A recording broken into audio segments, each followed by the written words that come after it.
मोमिनो, तुम पर रोज़े फ़र्ज़ किए गए हैं जिस तरह तुमसे पहले लोगों पर फ़र्ज़ किए गए थे, ताकि तुम परहेज़गार बनो।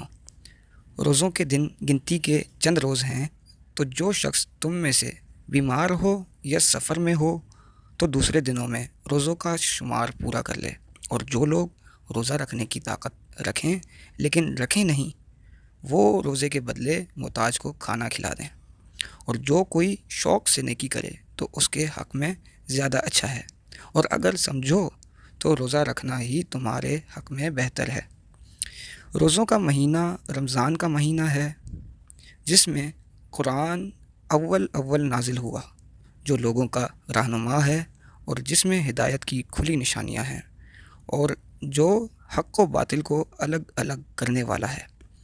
तो जो कोई तुम में से इस महीने में मौजूद हो, चाहिए कि पूरे महीने के रोज़े रखे, और जो बीमार हो या सफ़र में हो तो दूसरे दिनों में रख कर उनका शुमार पूरा कर ले। अल्लाह तुम्हारे हक़ में आसानी चाहता है और सख्ती नहीं चाहता। और ये आसानी का हुक्म इसलिए दिया गया है कि तुम रोज़ों का शुमार पूरा कर लो, और उस एहसान के बदले कि अल्लाह ने तुमको हिदायत बख्शी है, तुम उसको बुज़ुर्गी से याद करो और उसका शुक्र करो। और ए पैगम्बर सल्लल्लाहु अलैहि वसल्लम, जब तुम से मेरे बंदे मेरे बारे में दरियाफ़्त करें तो कह दो कि मैं तो तुम्हारे पास हूँ। जब कोई पुकारने वाला मुझे पुकारता है तो मैं उसकी दुआ कबूल करता हूँ। तो उनको चाहिए कि मेरे हुक्मों को मानें और मुझ पर ईमान लाएं, ताकि नेक रास्ता पाएँ। रोज़ों की रातों में तुम्हारे लिए अपनी औरतों के पास जाना जायज़ कर दिया गया है। वो तुम्हारी पोशाक हैं और तुम उनकी पोशाक हो। अल्लाह को मालूम है कि तुम उनके पास जाने से अपने हक़ में ख़यानत करते थे, सो उसने तुम पर मेहरबानी की और तुम्हारी हरकत से दरगुजर फरमाई। अब तुमको इख्तियार है कि उनसे मुबाशरत करो।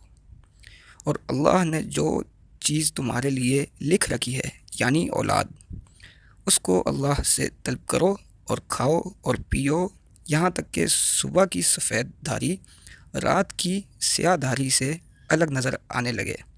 फिर रोज़ा रख कर रात तक पूरा करो। और जब तुम मस्जिदों में एतिकाफ़ बैठो तो उनसे मुबाशरत न करो। ये अल्लाह की हदें हैं, इनके पास न जाना। इसी तरह अल्लाह अपनी आयतें लोगों को समझाने के लिए खोल खोल कर बयान फरमाता है, ताकि वो परहेज़गार बने। और एक दूसरे का माल नाहक न खाओ और ना उसको रिश्वतन हाकिमों के पास पहुँचाओ, ताकि लोगों के माल का कुछ नाजायज़ तौर पर हिस्सा खा जाओ, और उसे तुम जानते भी हो।